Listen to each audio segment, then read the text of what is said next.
What is up, everybody? Random Random Man here. I hope everyone out there is continuing to stay safe and be well during this unpredictable time, as I am here bringing you a special video that I have brought every year since 2016, where I'm going to be reacting live to the Oscar nominations. This is a tradition that I've always loved doing, even if it involves me getting up at about 7 in the morning. As you can tell, I am still wearing my glasses that I used when I wake up and before I go to sleep. My hair is still disheveled, but it's always fun to get up and see the nominations be announced live for the upcoming Academy Awards, to get my gut reactions. And usually I'm not very good at reacting, but when it comes to this stuff, I think that there are things here and there that are worth noting of merit. But as I have always said in years past as well, awards don't mean anything in retrospect, but it is all about celebrating the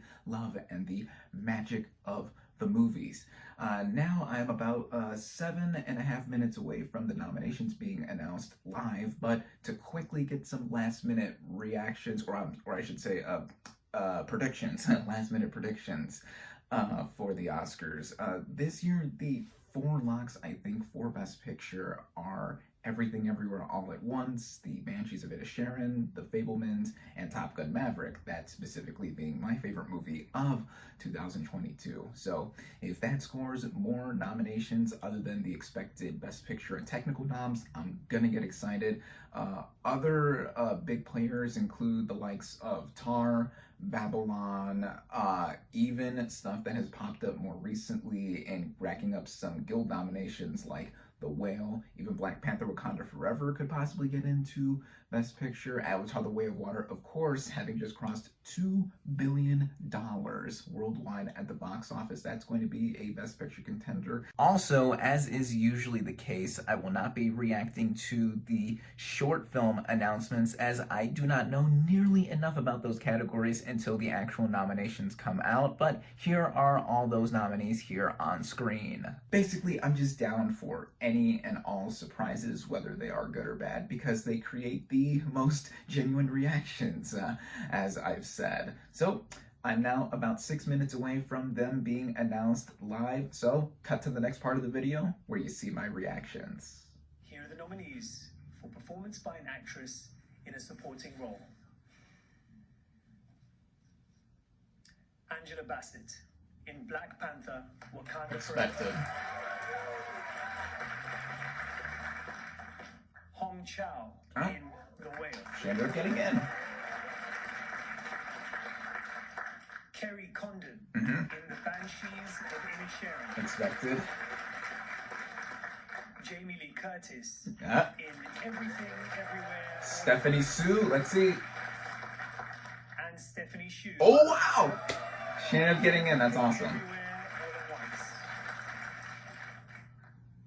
Next are the nominees for Achievement in Costume Design. Babylon. Yep. Black Panther: Wakanda Forever. Elvis. Everything Everywhere All at Once. Wow, okay, for the costumes. And Mrs. Harris Goes to Paris. Expected that too. Okay. Riz, given the extraordinary sound design on your film, Sound of Metal, why don't you take this next category? Got it. Well, here are the nominees for Achievement in Sound. All Quiet on the Western Front. Yep. Gonna get a lot of noms. Avatar: The Way of Water. Expected that. The Batman. Oh, wow. Okay, cool. Nice. Elvis. And Top Gun Maverick.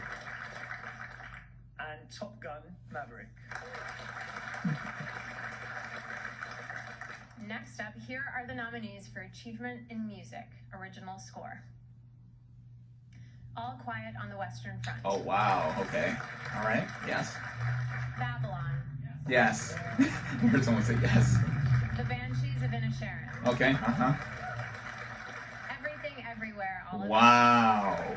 Okay. Yeah. And The Fabelmans. John Williams ended up getting in. Wow. Good old Johnny. we have the first of the two award categories that honor writers. The first is adapted screenplay. The nominees are All Quiet on the Western Front. Yep, that got in. Screenplay by Edward Berger, Leslie Patterson, and Ian Stokell. Glass Onion, A Knives Out Mystery. All right, nice. Written Yes. by Ryan Johnson. Living, written by Kazuo Expected Ishiguro. that. And Top Gun Maverick. Yes! Screenplay by Aaron Kruger and Eric Warren Singer, and Christopher McQuarrie. Story by Peter Craig and Justin Marks. And Women Talking. Know the Whale. Okay. Screenplay by Sarah Colley. And here are the nominees for original screenplay. The Banshees of Inisherin, written by Martin McDonough. Everything, Everywhere, All at Once, written by Daniel Kwan and Daniel Scheinert. The Fablemans, written by Steven Spielberg and Tony Kushner. Tar, written by Todd Field. And Triangle of Sadness, Yes. written by Ruben Nice. Östlund. Really like that one. Here are the nominees for performance by an actor in a supporting role. Brendan Gleeson in Banshees of Inisherin. Yep. Brian Tyree Henry Yeah. in Causeway. That is awesome. Judd Hirsch in The Fablemans. Okay, he ended up getting in. Okay, now? Barry Keoghan in The Banshees of Inisherin. Uh-huh. And Ki Hui Kwan. Oh, wow. Paul Dano missed. Okay. All right, so the knobs are going to come back at any moment now, but I just want to give two big takeaways right now, two big surprises that I was happy to see. Top Gun Maverick and Best Adapted Screenplay. I knew that always had a chance to get in, but seeing that in there in another major category was awesome. And Brian Tyree Henry for Best Supporting Actor for Causeway. I loved Causeway. That was one of my favorite movies of last year. So seeing him get in when it looked like he had a slim chance to get in, that was a really nice surprise. So those two categories right there, I was very, very happy with. But now we are back. Here we go. Now at the final 14, including Best Picture. Here are the nominees for Achievement in Music Original Song. Applause from Tell It Like a Woman. Diane Warren. She always gets in. Hold My Hand from Top Gun Maverick. Lift Me Up from Black Panther, Wakanda Yes. Forever. Not To. Yeah. from I really want that away. That was And awesome. This Is a Life from Everything Everywhere. Oh, wow. Okay. Good song.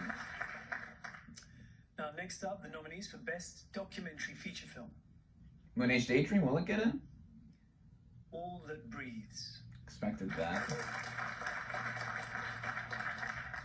All the Beauty and the Bloodshed. Expected that too. Fire of Love. Expected that as well. Still gotta watch that too. A House Made of Splinters. Hmm. And Navalny. No Moon Age Daydream. Okay. These I do want to watch though. Here are the nominees for Best International Feature Film. All Quiet on the Western Front. Yep. Argentina, 1985. Mhm. Argentina. Decision to Leave? Close. Belgium. Oh, right, close. That got in as well. EO, Poland. And The Quiet Girl, Ireland. No Decision to Leave. What? Here are the nominees for Best Animated Feature Film. Ooh. Guillermo del Toro's Pinocchio. Yes. Yeah. I'm glad for that, but ooh, no Decision to Leave. Marcel Wow. the Shell with Shoes On. Marcel the Show. Uh-huh. Puss in Boots, The Last Wish. Expected that. The Sea Beast. Oh, that got in. Okay. And Turning Red. So that fifth slot was the Sea Beast. Okay. Here are the nominees for achievement in makeup and hairstyling. All Quiet on the Western Front. That's really getting in everywhere. Whew. Everything Everywhere too. Batman, The Batman. Yep. Black Panther, Wakanda Forever. Elvis, The Whale. and The Whale. Yep.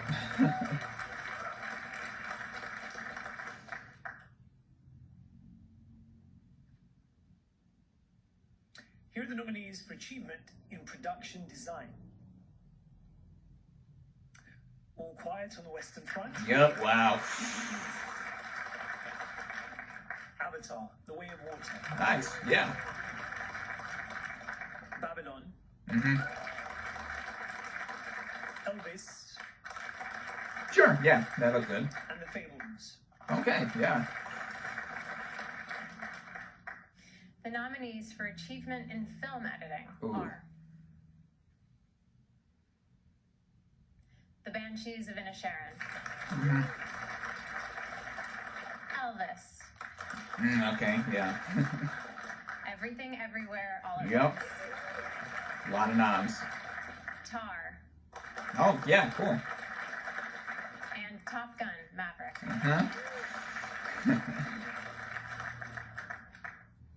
Next up, the nominees for achievement in cinematography. Ooh.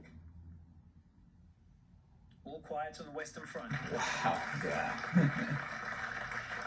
Bardo, False Promise with a Handful of Troops, Awesome. It missed international, but got this. Elvis, Empire of Light, Roger Deakins. and Tar. No Top Gun Maverick? And now, achievement in visual effects. Okay. All Quiet on the Western Front, Yep. Top Gun missed that? Avatar, The Way of Water, Yeah. That's gonna win. The Batman, Black Panther, Wakanda Forever, Oh, wow. Okay, that got in, but first didn't. and Top Gun. Oh, so you put that in there for visual effects, but not cinematography. It's time for our final four awards. Oh, my God. Here we Here go. are the nominees for performance by an actor in a leading role. Austin Butler in Elvis, Duh. Colin Farrell Duh. in The Banshees of Inisherin, Brendan Fraser in The Whale, Duh. Yep. Paul Mescal Oh, he got in for After Sun. Really want to watch that. and Bill Nye in Living. I expected that, too. All right. These are the same five a lot of people predicted. And now the 5 nominees for Oof. performance by an actress in a leading role. Kate Blanchett in Tar, Duh. My favorite of the year. Anna de Armas in Blonde, Yes. Woo! Andrea Riseborough in To Leslie, The last minute surge. Michelle Williams in The Fablemans, Oh, she ended up getting in. And then Michelle Yeoh. Michelle Yeoh Yep. in Everything Everywhere. Wow. Riseborough. Woo.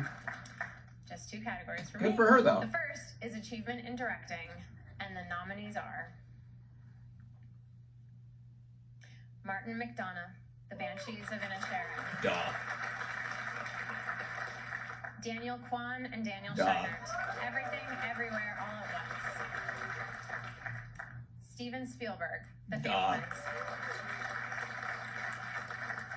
Todd Field, Tar, Duh. Just noticed All Quiet. and Ruben Östlund, Triangle of Sadness. Okay. Nice. He's the international director that got in. Now the final category.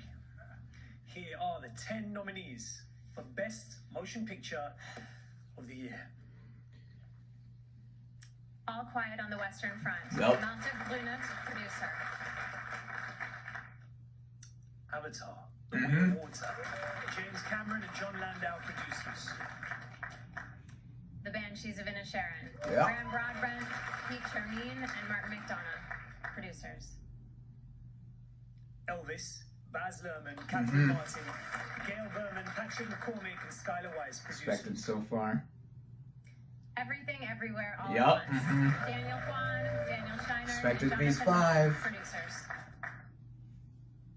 The Fablemans, Yep. Christy McCosco-Krieger, Steven Spielberg, and Tony Kushner, producers. Tar, Todd Field, Alexander Milchan, and Scott Lambert, producers. Top Gun Maverick. Top Gun Maverick.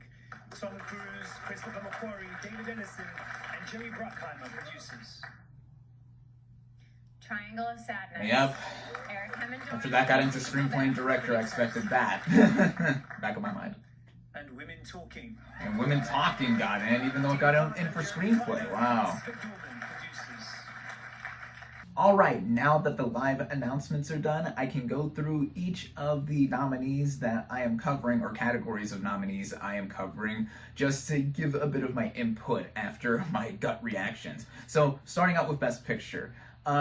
The big disruptor, the big surprise here is Triangle of Sadness. That's the one that got in when not too many people expected it to get in, beyond maybe screenplay, which it also got, and maybe Dolly de Leon for Best Supporting Actress, which didn't happen. But yeah, these are pretty expected. No Babylon, but with how divisive that movie is, despite me loving it, I did not see its chances to be too high, but everything else here I more or less expected. The Whale didn't get in, but Women Talking did. Women Talking only got in for adapted screenplay, I think, besides picture, so there's that. Directing, still talking about Triangle of Sadness here, Ruben Östlund got in, which is pretty cool. Every year, at least one international director, either if they directed an international film or they are from around the world, get in, so that's cool. He's a first-time nominee in the category. The other four I expected.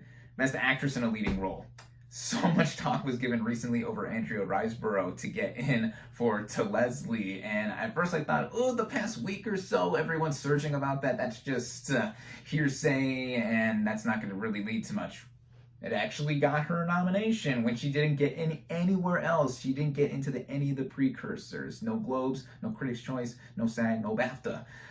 The others that did get in, Cate Blanchett and Michelle Yeoh, they're duking it out for the trophy. They expectedly got in. Michelle Williams ended up getting in, even though there was a slight chance that she could get in for supporting actress or be left out altogether. And then Ana de Armas, her also surging. Speaking of surging, she got in despite that movie being divisive as well, so I'm happy for that. Best Actor, these five were expected. Paul Mescal getting in for After Sun. That's the only nomination that movie got. I still really want to watch that, so that's good for him. No Tom Cruise, but I knew in the back of my mind, after he only got Critics' Choice, that he wouldn't necessarily be the strongest to get in. When Top Gun, when Top Gun Maverick got in a bunch of other places too. Best Visual Effects, these were pretty expected nominees. Black Panther: Wakanda Forever, I did not expect to get in. It also didn't get in for Best Picture, by the way, but still got quite a few nominations everywhere else. Same with The Batman, another comic book / superhero movie, getting in. Best Cinematography. Okay, Top Gun Maverick did not get in here, which was crazy because that has been racking up cinematography awards everywhere and has been winning the most among critics groups and stuff. Oh boy, they put the cameras in the planes. They put IMAX cameras in some fighter jets. Okay. Dead horse now. I'll move on from that. It got other noms. Bardo getting in for cinematography. That was one of the most well-shot movies I've seen from last year. It didn't get in an international slot for Mexico, though I will talk about one omission in that category a little later, but that's cool. Darius Khandji's work I really enjoyed there. And Tar getting in for cinematography, that's a little bit of a surprise, too. Roger Deakins for Empire of Light, yeah, expected. He's a two-time Oscar winner now, and he's one of the best we have working in the field of cinematography. Best Film Editing, Everything Everywhere continuing its huge rack up of nominations that got in here too, which I expected. Tar getting into, Maverick, Elvis, Banshees. Next, Production Design. All five of these nominees, I think, have sets that are well put together, or in the case of Avatar: The Way of Water, a lot of interior sets without any actual physical sets. I mean, there was a lot of water that literally was used across it, so that's something similar to Titanic, James Cameron's other film. Makeup and hairstyling, these five I more or less expected too. Best Animated Feature Film, The Sea Beast got in. Sea Beast, I think, from Netflix, so that's cool to see that they got something else on the board other than Guillermo del Toro's Pinocchio, which is my choice to win. I do love that film. Best International Feature Film. EO got in over Decision to Leave from South Korea. That is one of my absolute favorite movies of last year. My number 2 favorite film, behind Top Gun Maverick. I even said in my review, and I still stand by this, that was the best directed and edited film I have seen in all of last year. So I'm surprised it didn't get in. It made the shortlist, but I really thought people would reward Park Chan-wook here. His films have never been nominated for an Oscar. He's never been nominated for an Oscar. Oh well, but All Quiet on the Western Front I think is expected to win, and the other nominees mostly I do want to check out. Then documentary feature film, No Moon Age Daydream, but I knew that had a slim chance. But all the other nominees, particularly the first 3, All That Breathes, All the Beauty and the Bloodshed, and Fire of Love, I do want to check out. Best Original Song, Taylor Swift didn't get in for Carolina from Where the Crawdads Sing. I haven't seen that movie, nor have I read that book, but Taylor Swift. I love Taylor Swift. I'm a huge Swiftie. The other nominees, though, were expected, except for This Is a Life. I did not expect that to get in, which is cool. That's a great song. Not to. I do want to win, though. Supporting actor, Brian Tyree Henry, as I said earlier. Oh my god, I'm so happy that movie got on the board and that he is now an Oscar nominee. No Paul Dano, which is, I think strange he got swapped out for Judd Hirsch. Judd Hirsch had that scene-stealing moment in the movie, but Dano was a bigger character, playing Sammy Fableman, or Spielberg's father. Brendan Gleeson, Ki Hee Kwan. I want to win, of course, like everyone else. Barry Keoghan, however his name is pronounced. I hear it pronounced multiple ways, but they got in. What else? The original screenplay category, best original screenplay. These were more or less expected. Triangle of Sadness really picking up steam and getting in there, along with the 2 other big categories of director and picture. Adapted screenplay, Top Gun Maverick. I was really happy to see that, even though it's not a writer's movie per se, but it being a sequel and not only capitalizing and doing better than the first film, but just how it is. It's a nuanced script in some ways, even though a lot of it is all directing and action. And speaking of sequels, Glass Onion and Knives Out Mystery did end up getting in there for its lone nomination. All Quiet, Living, Women Talking, the only nomination it got besides Best Picture. Best Original Score, The Fabelmans ended up getting in, even though I did not think it would get nominated. But still, most of these nominees I am pretty happy with. Babylon, I Want to Win. Best Sound, these nominees I mostly expected as well too. A couple blockbusters in there, a few blockbusters actually, and then All Quiet on the Western Front being a war film. Costume design, Mrs. Harris Goes to Paris. I have not seen that film, but it's been getting in for costumes everywhere, so there's that. Everything Everywhere getting in for costumes. The 2 biggest players here, the ones that got the 2 movies that got the most nominations, I should say, are All Quiet on the Western Front and Everything Everywhere All at Once. A lot of tech categories they personally got into. And then the first category that was announced, actress in a supporting role. Dolly De Leon missed here, and I'm trying to think who else was a potential player that was supposed to get in here. I know Hong Chow getting in. That was cool for The Whale, because I really thought that she was one of the best parts of that movie, along with Brendan Fraser. I'm glad that there was recognition for her there. Carrie Condon, Angela Bassett. But yeah, I'm blanking on who I thought missed here. But in any sense, those were this year's Oscar nominations. A lot to take in for sure, but award season is now in full swing. Be sure to stay tuned here on my channel to see what I personally think will win and should win in my annual predictions and preferences video that I will be doing closer to when the Oscars are happening live on Sunday, March 12th. Until then, though, thank you all, as always, for watching. Be sure to like this video, comment your reactions to this year's Oscar noms, social media links in the description, subscribe to my channel for more, and I'll catch you on the next movie review.